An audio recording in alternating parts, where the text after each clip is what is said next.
Hello, everyone. Welcome back to the Sports Fall Jersey. Joe Archino back here. We all kind of know that the 2016 Summer Olympics in Rio de Janeiro, the story has been more on the water pollution than it has been on the actual event. And to me, that kind of just sums it all up right there. The very notion that the biggest talk is about the pollution in the water, the diseases in the water, just how this water just doesn't meet the basic requirements that you need to have a natural, healthy people. Really says it all to me. It's always amazing that the Olympic committees, we always have these promises. In Rio de Janeiro, they made the promise that the water would be cleaned up, but the promise has changed. Now it's after the Olympics, the water will be fully cleaned up. And I was, Outside the Lines did a tremendous report on this morning, 11-minute video where really they went through the entire situation. Really well done as always. But before the Olympics, I think they said that the cleanup program to try to get the water cleaned up and fully back to a normal, healthy scale was at about 10%. Now it's, at about 50%, the government has said, and we can't always really take their word for true, but the one thing you have to ask is, what's to stop them from not making their promise full? After the Olympics are over, why are they going to fulfill the commitment to clean up this water? I think when we look at the Olympics, whenever you award the Olympics to a country, we've seen it happen time and time again. People build up all this infrastructure, all these venues, and after the Olympics is over, those structures and all that infrastructure is just left. It's just left there, and it collects dust, and it just doesn't do anything anymore. And I think that's why you always need to be very careful. A lot of times, places can't financially or economically handle it, and I think a lot of times, it's a very easy equation. Do you give it to a place that is environmentally responsible, or do you give it to a place that is environmentally responsible? I mean, there are so many places in the United States that, if you move the Olympics to LA tomorrow, LA could handle that. LA has stadiums everywhere. LA doesn't have this just decrepit water situation. They show the water. All you need to do is look at the amount of garbage. And when you hear that raw sewage is being poured into the water, that kind of is a little bit of a red flag right there. There's been athletes who've gotten sick from it. When they kind of had the trial games for the Summer Olympics, there are athletes who got sick. And I don't think that's a big surprise. When you have raw sewage that is leaking into this body of water, that is a cause of concern. Now, some people say, that it's been tested time and time again and it's all fine, but it's really not fine. Even if not everyone is going to get sick from this. This kind of says a bigger thing about rewarding irresponsibility. Why would you ever, if you are the Olympic body, reward a country for not being responsibly environmentally? We see the problems that the world is going through, the environmental problems that we have seen. This is rewarding people being irresponsible. You have a responsibility of honesty, truth, and then, of course, above all else, it's the responsibility to the general stakeholders. And the general stakeholders are always the public, the world.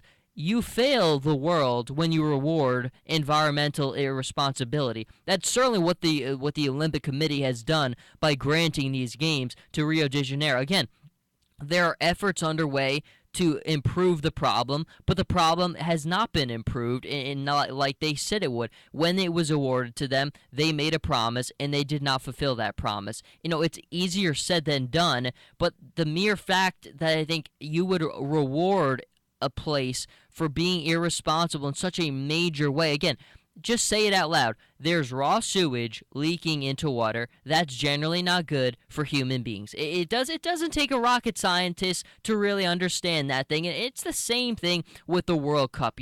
I don't want to. That's another segment for another day. But when you look at the World Cup rewarding a place like Qatar with the biggest, most watched sporting event in the world, the World Cup, rewarding them with it.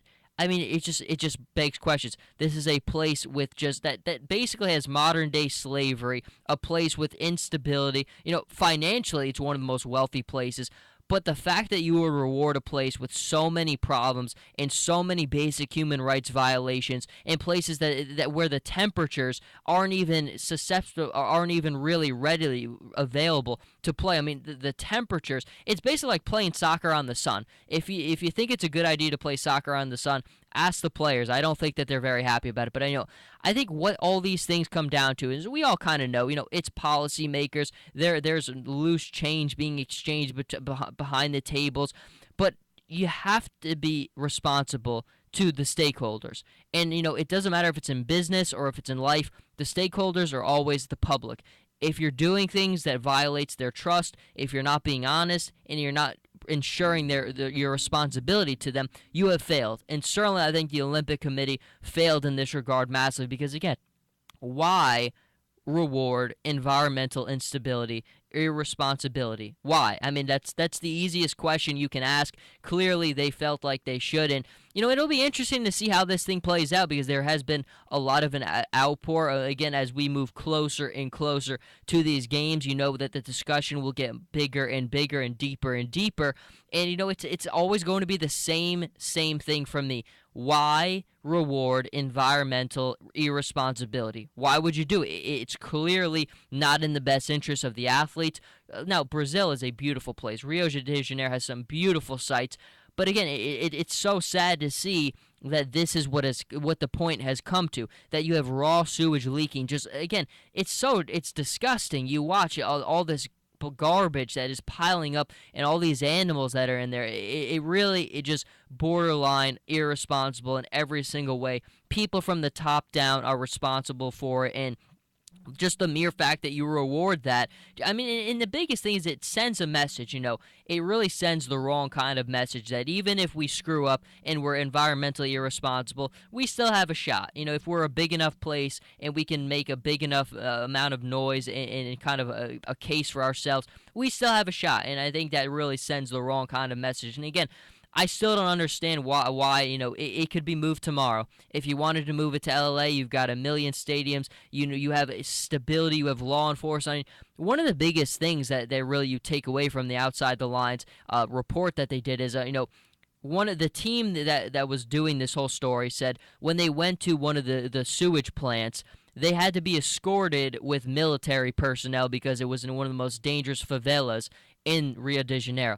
That kind of says it all. The fact that you need a military escort to get through these places says it all. You should not be having games in a place like this where you're environmentally unstable and then your safety outside of the water is just as much in jeopardy. It really just boggles the mind at times. When you have places that can provide the right amount of security, you're not worried about having a military personnel escort you through the streets of Los Angeles or most major places in the United States. You have venues readily available. You don't need to build up infrastructure. It's all there. And then from an environmental standpoint, look, is the United States perfect? No. But do we have the same problems that a place like Rio de Janeiro has, where you can't even go in the water without worrying about raw sewage being there or garbage being there or diseases and micro-contagions being there? No, you don't. To me, it's a very easy thing to kind of wrap your head around. Don't reward environmental irresponsibility, and that is exactly what the Olympic Committee has done. But we will certainly continue to watch this story to see how the outcome plays out as we get closer and closer. Until that happens, Jersey Joe Archino here with the Sports Vault. You can follow me on Twitter at Joe Archino, on Instagram, Jersey_Joe_Archino, and I'll see you all next time.